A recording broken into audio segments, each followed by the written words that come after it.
privé, c'est à l'origine, et la volonté qu'on a développée autour de ce produit, c'est d'imaginer un produit qui soit porteur de tout ce que serait la fabrication dans les années à venir.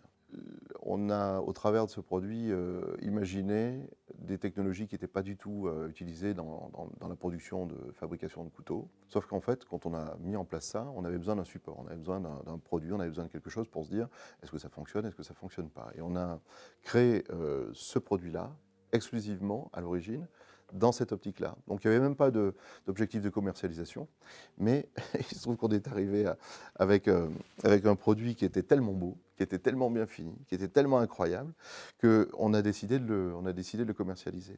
Le couteau fermant privé, qui est alors c'est un monolithe d'une simplicité absolue. Quand on le voit, on ne sait pas du tout ce que c'est, on ne sait même pas que c'est un couteau. Et il a été conçu avec un mécanisme qui lui-même est assez révolutionnaire, puisqu'en fait c'est un des tout premiers mécanismes, si ce n'est le premier mécanisme à ma connaissance, utilisant des aimants en guise de mécanique. C'est le cadeau, par excellence.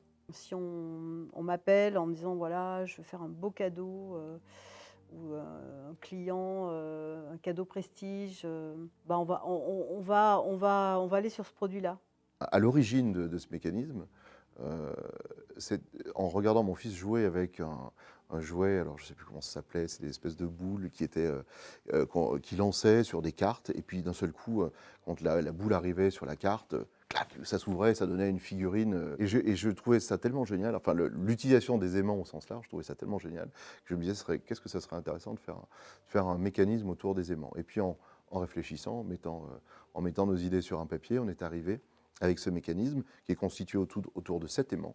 C'est les polarités des aimants. Les aimants sont positionnés en opposition, ce qui permet d'accompagner le mouvement et de créer le mouvement. Mais de créer le mouvement sans contact.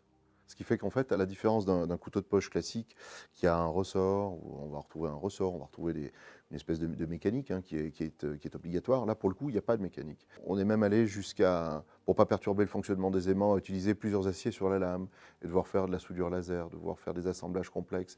Donc la lame, elle est dans son boîtier, mais finalement, pratiquement, elle flotte. Il n'y a quasiment aucun frottement, ce qui permet cette légèreté absolue lors de l'ouverture et de la fermeture. C'est l'élégance, là aussi, c'est un petit bijou, technique. Ce n'est pas simplement un produit, c'est la façon dont l'entreprise imagine de concevoir et de réaliser les produits pour les années qui suivent, et c'en est le premier exemplaire. On a développé des techniques, on a développé des technologies, on s'est même appuyé sur des technologies qui étaient déjà existantes, mais qu'on a amenées encore plus loin. Et véritablement, c'est un concentré finalement de tout ce que l'entreprise sait faire de bien et de mieux. Il est, troublant ce produit, je trouve. Il est troublant, par sa pureté, en fait, par sa simplicité.